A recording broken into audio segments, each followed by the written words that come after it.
All right, down here at the bottom left, a player who got beaten, or actually destroyed, really, by the best FOU. He is TricKsteR. a man of many names. Nice timing push by the best. Best just took him out in game 1. And at the top right, we have his opponent, a really strong player from the team, FOU. Not sure if I can squeeze that out or not. I swear one day I'll have these intros down and won't mess up ever. Okay, so Zalnada Caverns, a map of many builds, many possibilities. And in this matchup in particular, there's so many different builds that both players can do. It's like you can go for, you can even Nexus first on this map. It's very difficult to do, but you can do it. I've seen players do it. Like I've seen MC do it a lot. He actually streamed his ladder for a while and I watched it. He was doing Nexus first all the time on this map. You can do it. You may have to be MC to do it, but you can do it. You can do a 1-gate expand. You can do the 3-gate sentry aggression type of expand. You can do 3-gate pressure into an expand. You can do 1-gate robo. I mean, if you're a Terran player, you can't CC first, that's for sure, but you can gasless expand. You can do 2 barracks pressure. You can do a stim timing push off of 3 barracks. You can go cloak banshees. You can go pre-igniter hellions. So many possibilities. I like that the best actually blocks off the scouting probe. It always happens with the AI when you try to walk in if it's walled off. Probe does see it's going to start zapping away, but there's no way you can really finish it off. Now the best going to take his SCV, start finishing up that depot so it doesn't get killed too much by that probe. Now the interesting thing about doing that is something that players have done a lot recently. You can block your opponent from seeing what you're doing, and he has no idea if you're taking gas, if you're not, and as you can see, the best is not. So he is going to be going for a gasless 1-racks expand. Well, the other possibility is he hides 5 barracks and does a TLO style 6 racks all in. But that's very unlikely. Certainly possible. TricKsteR again, just taking 1 gas. I think he may be trying to decide what he wants to do, how he wants to react to this. And if you do a 1 gas play as Protoss, you still have a lot of options. You can 4-gate even, although a lot of people stopped doing that recently. He may predict that his opponent is going for a gasless expand because you don't normally see that super fast second depot, because when you see the second depot, it's a little investment you have to make because you have to make the depot a little bit faster. It's 100 minerals you have to invest for a second to block the scout. But a lot of people have been doing it recently. But when you do that, it may kind of hint to TricKsteR like, oh, okay, you invested in that depot, you really want to block me out, so if you can invest in that depot that quickly, maybe you didn't take any gases. Maybe you saved up those minerals. So here comes a Marine Scout. He was checking around, wants to see if TricKsteR is hiding anything, because of course last game we saw TricKsteR was quite the TricKsteR hiding an expansion. Looks like TricKsteR is just going to do a very normal 1-gate expand here. Best trying to check around, like I said, with that Marine. Now, back at home, the best has made his command center. It's finishing up. He's powered up 2 barracks. Started both of his gases immediately as well. And looks like he's just going to stick with those 3 barracks, secure his expansion safely before really starting to get techie. Probe checks. Do you have an expansion? No, you don't. Going to hide a pylon over there. That's a really cool move. You put a pylon there, you can actually spot when the expansion goes down. You can also warp units in there to harass later if your opponent doesn't do anything about it. A lot of different options you have with that pylon. It's only a 100 mineral investment. Not too huge of a deal. Back at home, TricKsteR is powering up his gateways as well. Added 2 gateways. Probably going to add a robotics here pretty soon. Marine does spot that pylon. But warp gate research is done, so it looks like he should be able to warp in some units to deal with that. In fact, sending some stalkers from his main base there as well. So that Marine is not long for this world unless he unless he just runs away right now. I don't think he's going to escape. Stalkers don't want anyone to leave alive. Now they're actually going to run up here and do a little bit of damage. If he controls these properly, he actually can pick off tons of Marines. Because like I said, Stalkers outrange Marines. They have armor. Forces them to lower that depot. This is a really awesome move. I love this by TricKsteR. Moving forward with these Stalkers. Micros the weakened Stalker back, but does still lose it. When your opponent doesn't have any Marauders out, you can just use Stalkers like crazy. And what's he going to do? His Marines just can't engage you if you micro your Stalkers properly. Going to pick off your depots. Got to make a bunker. You just absolutely have to. Zealot going to tank some damage, give some vision here. Taking out as many Marines as he can. Wants to target down the Marauder if he can get away with it, but he just can't quite get it. It's really nice pressure. When you know that your opponent goes for a fast CC like this, or if you scout up the ramp and see only Marines, always, always, always pressure with some Stalkers, because you can get away with it. Now making 2 sentries in the Zealot. He wants to get that Guardian shield up. so Stalkers can tank even more damage, because Marines just do not do very well against Stalkers. Stalkers already have an armor. You add that Guardian Shield armor in it, makes the Stalkers so good against Marines. Not to mention, of course, their outranging that I've mentioned about 6 times, but not to mention that.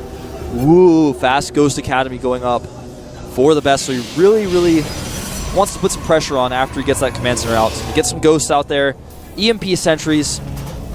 May also be getting those ghosts so they can break down the ramp, because if your opponent has a lot of sentries at the bottom of the ramp but you don't have medevacs, fact of the matter is you can't leave your base. If he just keeps force fielding, you can't get out. But if your opponent EMPs your sentries, then you can. +1 armor going up for TricKsteR in the background, as well as the Twilight Council. 4th gateway going up as well. His Nexus is completely saturated. He's taken one of his gases there as well. So at this point, TricKsteR is really ahead. He's got his supplies a little bit ahead, but that's not even the important part. The important part is he's got 10 more SCVs, or 10 more workers rather than his opponent. He's powering up some gateways, he's getting his upgrades, and he's got his opponent completely contained. I mean, what is the best going to do with this command center? Get vision with it? Actually, that was... I was trying to think of what to say about that, but that was really silly. There's actually no reason for him to try to move that command center down just yet. Alright, now he's got the ghost out, he's got 2 of them. He's going to want to try to EMP those sentries. If he uses the command center for vision and EMPs those sentries, should be fine. But, nice, blocks it. Does have enough for 1 more force field. Oh, nice EMP, hits that sentry, and now the contain has been broken. TricKsteR is going to have to get out of there. Oh, he warped into another sentry. Nice. Force fields it 1 more time. In fact, he's going to warp in 1 more sentry. Is the sentry going to get there in time, though? Oh! No, does not get there in time. Most of the units get down. It's clearly enough to deal with the forces that TricKsteR has out here. He does block some of them in, but it doesn't matter. He's going to lose a lot of forces here. And that's one way to throw away a huge advantage. Definitely did not need to stay there after he realized, okay, I might barely force field him off again. No, that's when you leave. Because if you mess it up, you lose a ton of forces. Time to go, but he didn't go. Lost a lot. Supply is still pretty similar. But with all that extra mining time, TricKsteR did, he's got a lot more money in the bank. He's got 50 probes and just 35 SCVs. TheBest not been keeping up with SCV production as well. Of course, it doesn't have Chrono Boost to deal with that. Nice EMP hits all those units as they retreat. Back at home, TricKsteR does have a few more units, but a lot of those units do not have shields. And remember that TheBest does have stim. He's going to stim forward and run forward. EMPing all of those Stalkers over there on the edge. And now, if he just micros correctly, TricKsteR could be in a lot of trouble. All the Zealots are dead, and now the Marauders just have free reign on those Stalkers. Nice. Blink finished up, so he does have the ability to blink back. A lot of these units on very low hit points. The Stalkers could chase. Nice EMP hits all the Stalkers again. Going to try to target as many of them down as he can, but he's lost a lot of probes. Not going to save his Ghost, a little bit surprising, and it looks like he actually may clean up these Stalkers, but more Zealots have warped in.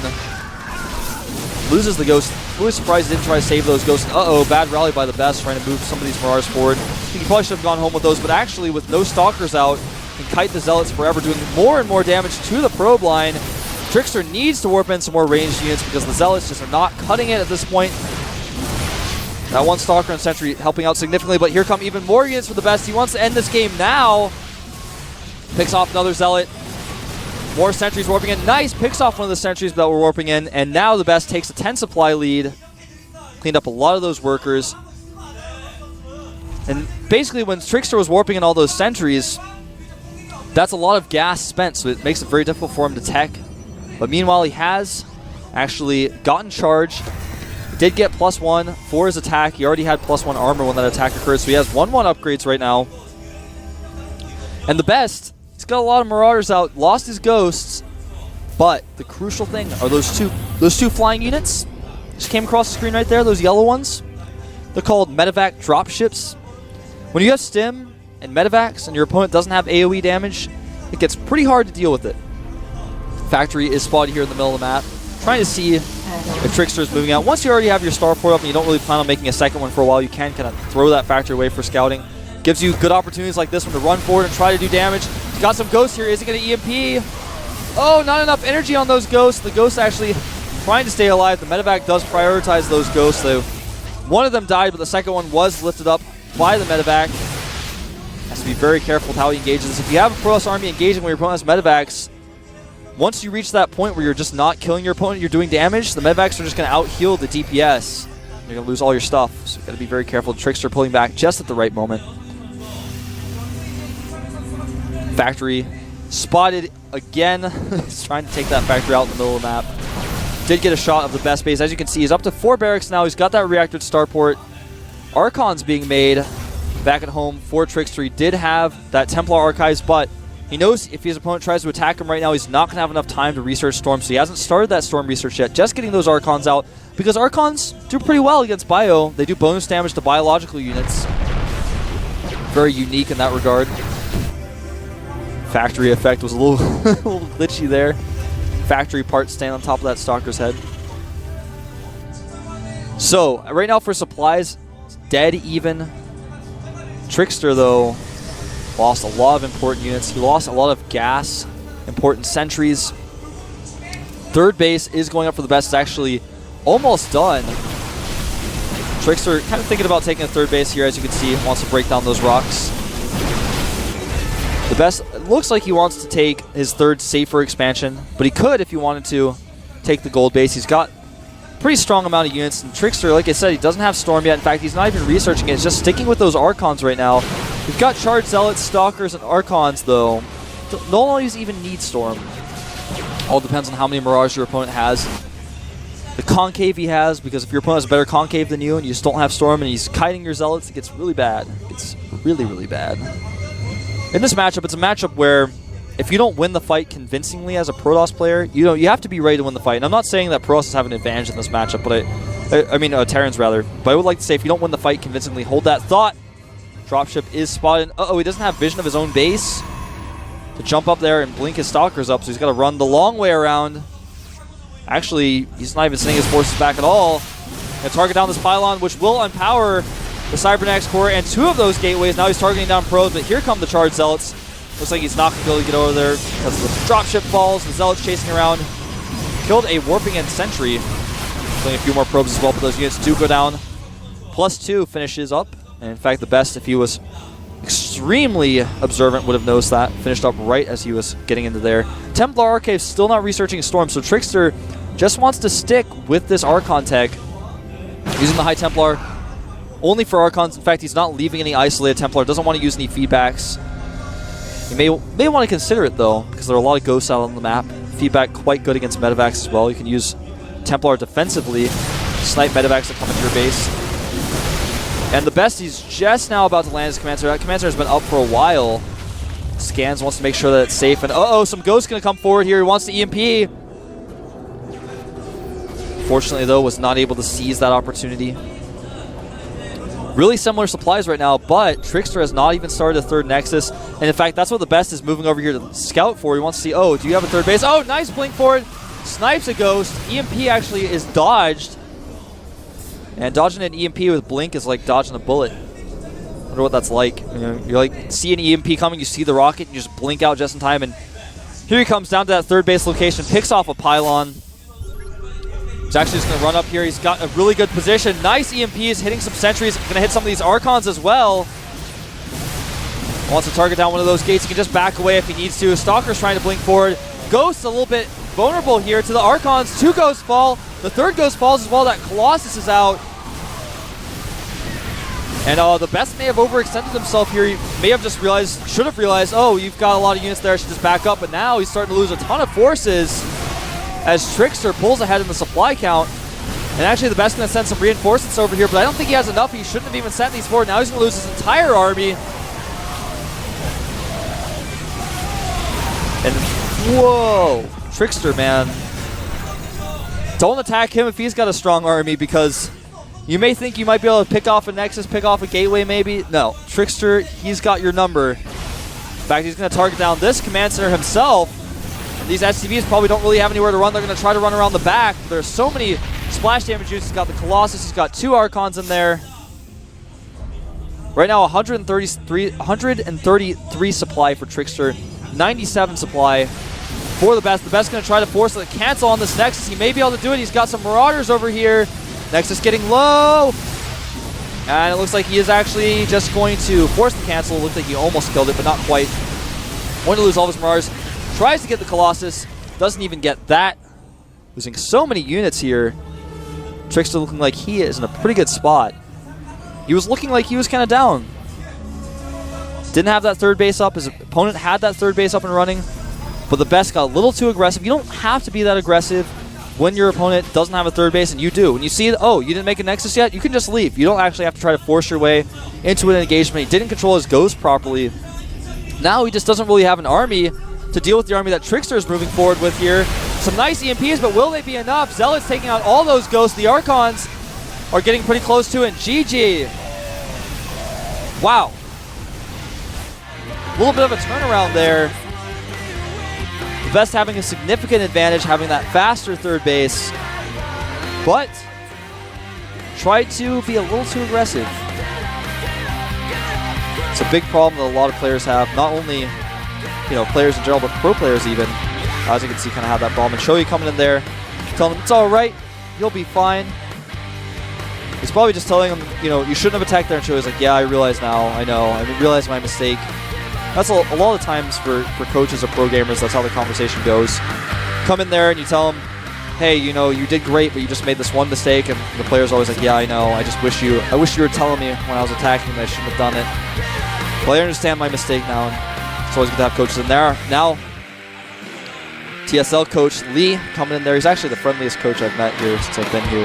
Really, really nice. Talks to foreigners. English isn't that good, but he always makes an effort to talk to foreigners whenever you talk to him. And so, of course, the TSL coach talking to TricKsteR in there. Here at the GSL, will we see TricKsteR close this series out after a nice comeback? Or are we going to see TheBest come back and win the series? I actually can't predict myself.